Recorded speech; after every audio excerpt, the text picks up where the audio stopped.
Selamat siang. Hari ini selamat bertemu. Saya Neklina dari Fakultas Hukum Unsurya. Hari ini kebetulan kami melakukan pertemuan dengan beberapa teman dan ibu dosen untuk membahas mengenai topik yang cukup concern-nya cukup tinggi ya bagi para orang tua, yaitu mengenai perundungan. Kita tahu bahwa perundungan ini sekarang menjadi masalah yang cukup dikhawatirkan oleh orang tua yang mengirimkan anaknya sekolah. Kalau dulu sekolah adalah tempat yang aman, orang tua bisa tenang bekerja. Kalau sekarang orang tua agak punya beban pikiran, apakah anak saya aman di sekolah? Karena sering terjadi adanya perundungan di wilayah sekolah. Hari ini kebetulan kita mendapat waktu dari dua narasumber kami, yaitu Ibu Serepina. Beliau adalah dosen di Fakultas Ilmu Komunikasi dan Fakultas Hukum dari Unsurya ya Bu ya. Beliau sudah 10 tahun di dalam pendidikan, bidang pendidikan.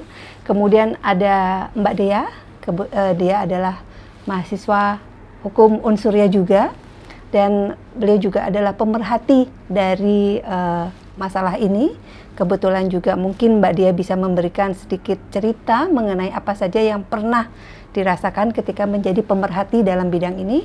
Kemudian ada Pak Taufik, beliau adalah pemerhati juga dan juga orang tua yang mungkin concern dengan anaknya yang sekarang misalnya sedang di dalam sekolah ya Pak ya, lingkungan sekolah ya.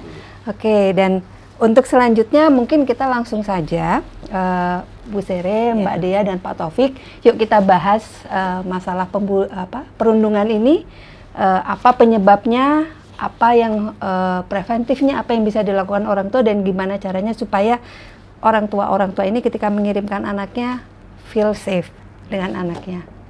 Jadi kita langsung ke inti dari permasalahan ya, itu tentang perundungan. Nah, menurut Bu Sere dan Mbak Dea, apa sih yang menyebabkan adanya perundungan tersebut gitu Bu? Kata perundungan dan bully ini adalah aktivitas atau perilaku negatif yang sering dilakukan oleh orang-orang yang tidak bertanggung jawab ya. Kalau kita menonton di televisi ya, kemudian di media sosial kita baca, itu sangat memprihatinkan ya. Apalagi kalau di saya ini di bidang pendidikan selaku dosen ya, guru gitu ya.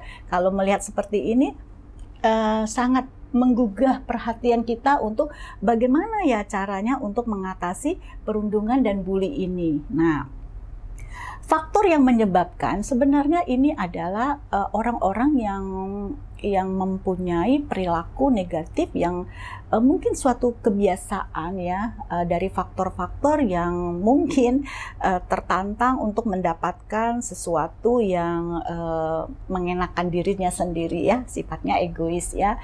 Kemudian bisa dari faktor ekonomi, karena kalau dari faktor ekonomi itu bisa kita lihat dari di media sosial ya. Media sosial itu banyak sekali kalau ada cerita-cerita teman-teman itu suka ada ancaman lalu ingin mendapatkan uang ya, gitu ya.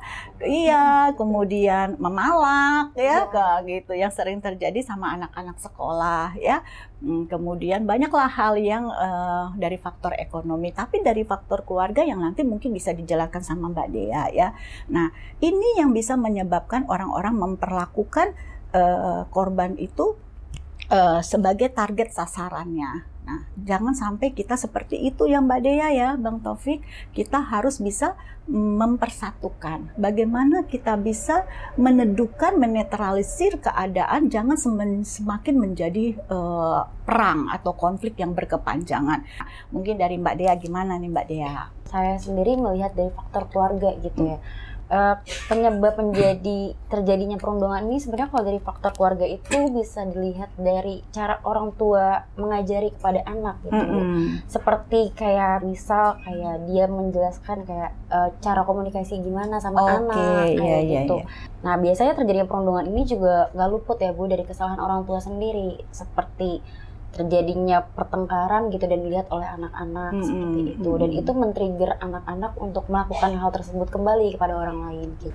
meniru gitu ya. Iya betul Oh, Pak, kayak gitu. Berarti Betul. ada yang dilihat dan didengar, itu kita harus hati-hati ya di rumah ya. Jangan sampai anak-anak kita itu meniru gayanya orang tua ya, atau kakaknya atau adiknya yang salah ya.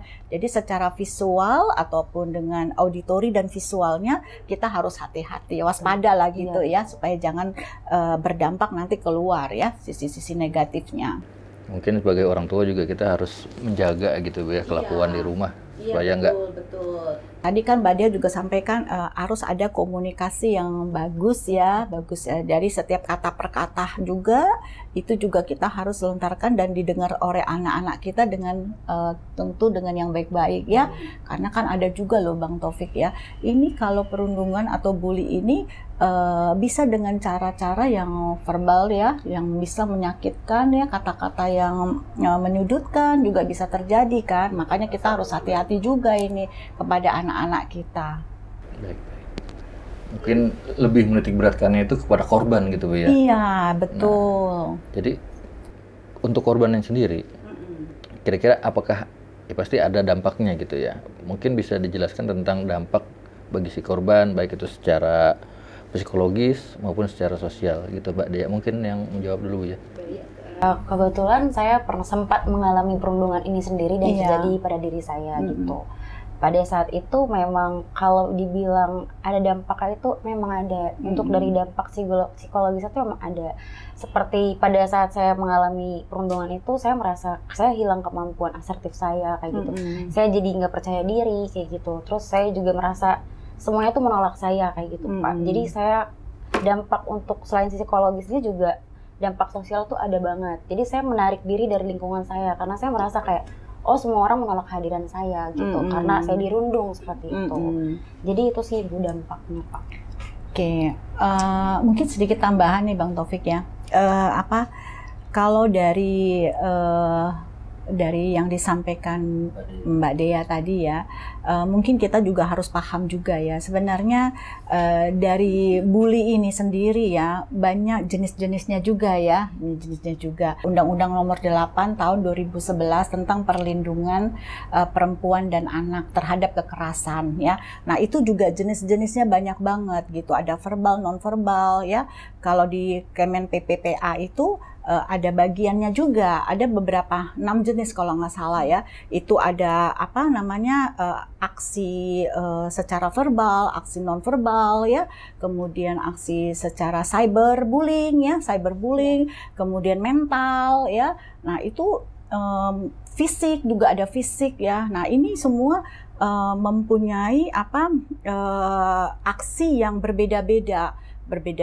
Sebenarnya yang paling menyakitkan itu adalah seperti tadi ini, pencemaran nama baik ya. Maka tadi pertanyaan Bang Taufik, secara psikologis sama si korban adalah korban ini harus dilindungi oleh orang yang terdekat ya, dan dia harus dirangkul dan setiap saat harus diberikan motivasi, karena kenapa?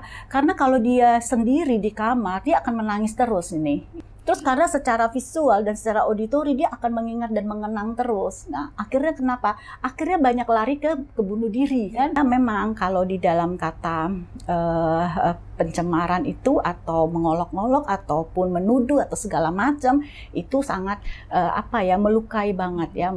Beda sama kalau kita dipukul begini, ya kan? Kalau begini aduh sakit nih katanya gitu. Tapi kalau kata-kata ya yang dalam bentuknya verbal itu sangat menyakitkan, setiap saat juga bisa terngiang terus ya. Bagaimana rasanya kalau kita mengalami demikian yang dengan aktivitas kita yang banyak akan mungkin teringat lagi dan kita akan lalai dengan pekerjaan kita yang utama kan. Kata-kata penyemangat itu yang membantu sih sebenarnya. Kalau di luar negeri itu Bu, ada itu hotline, telepon yang masalah bunuh diri. Jadi kalau misalnya kamu berpikiran untuk bunuh diri, silahkan kontak ini. Jadi dia yang akan membantu ya, kayak konseling secara free dan dia 24 jam. Nah seandainya di Indonesia ada gitu, bagus juga ya Bu ya? Ada. Kalau di Indonesia itu dari kementerian atau dari Undang-Undang Nomor 8 Tahun 2011 itu ada aturan mainnya. kalau ada terjadi apa-apa ataupun bully atau kekerasan, itu ada hotline-nya ya. Oh, ada ya, Iya, Bu, ya? ada. Oh, Jadi oke. terus ada nomor teleponnya 112 kalau nggak salah ya. Nah, itu bisa langsung, kemudian dari setelah itu ada namanya proses pengaduannya.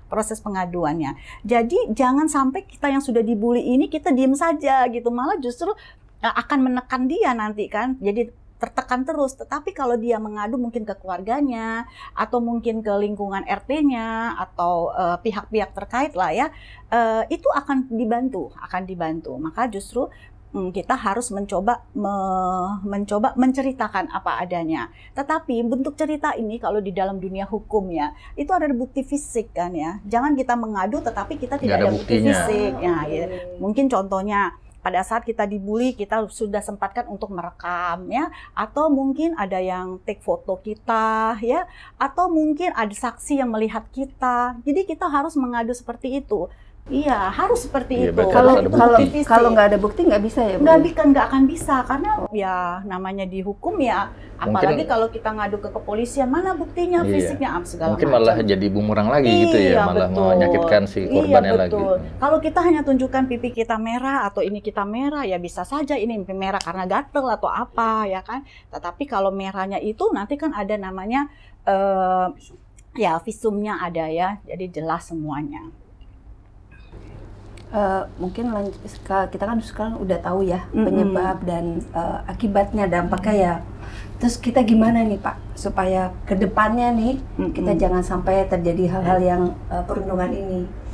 Soalnya kalau ketika tadi mendengar dari penjelasan Bu Sere Vina ya, itu ada semacam kayak undang-undang gitu Bu ya. Iya betul, ada payung hukumnya Ada sih. payung hukumnya ya. payung hukum. Sebenarnya sudah ada gitu Bu ya. Iya, jadi gini, kalau pencemaran nama baik itu namanya cyberbullying ya. Bullying itu kan berbeda-beda ya, macam-macam jenisnya ya. Yang tadi saya sampaikan ada mental, fisik, verbal, non-verbal ya.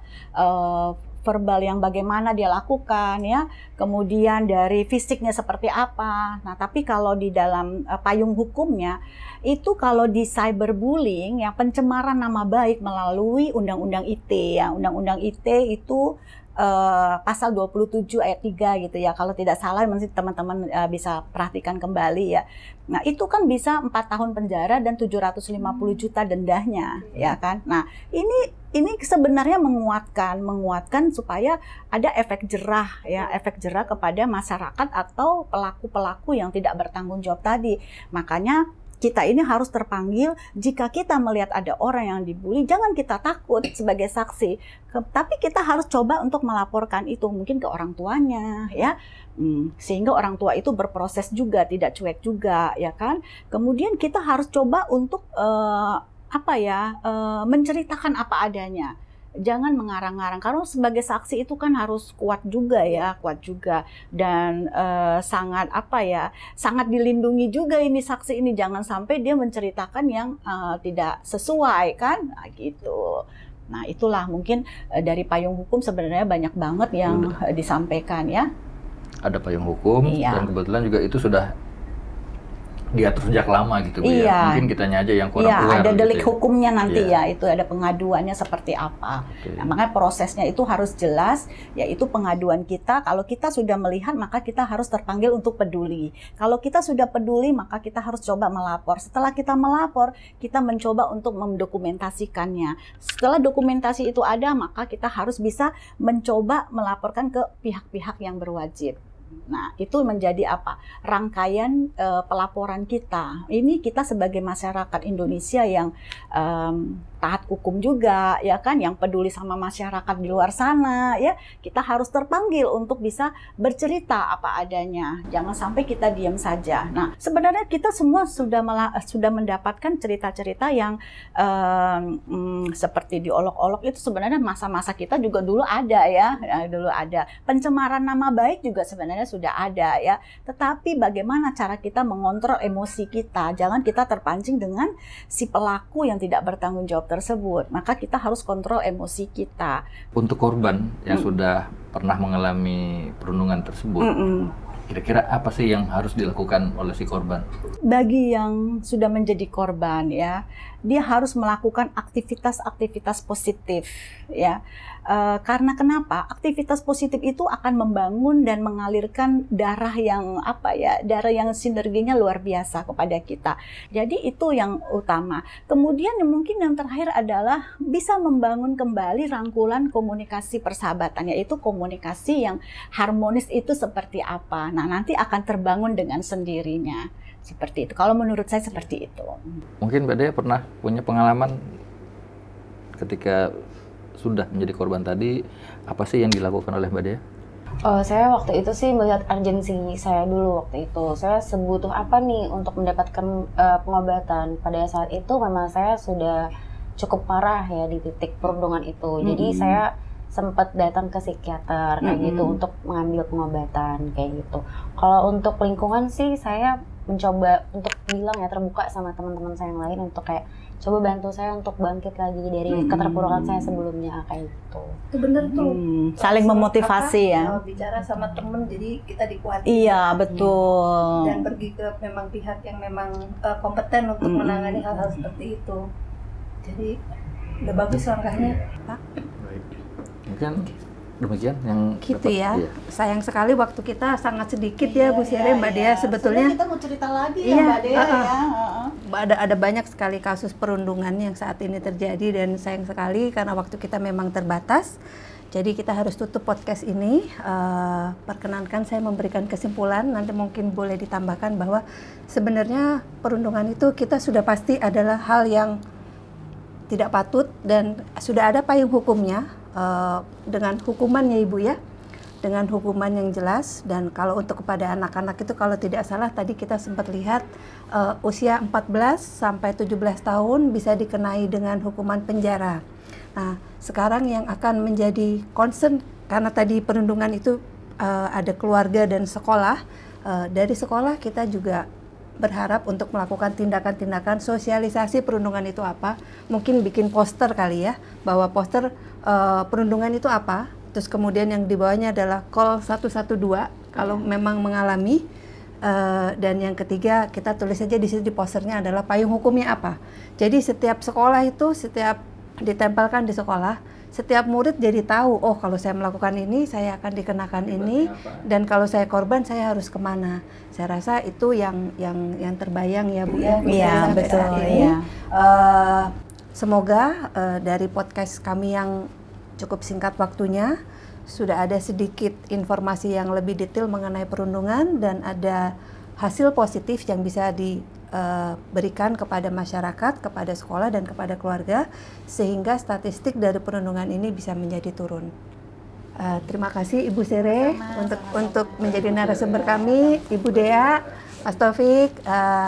Siang ini kami tutup dengan ucapan wassalamualaikum warahmatullahi wabarakatuh. Semoga apa yang kami sampaikan hari ini bisa menjadi berkah dan manfaat bagi kita semua. Selamat siang.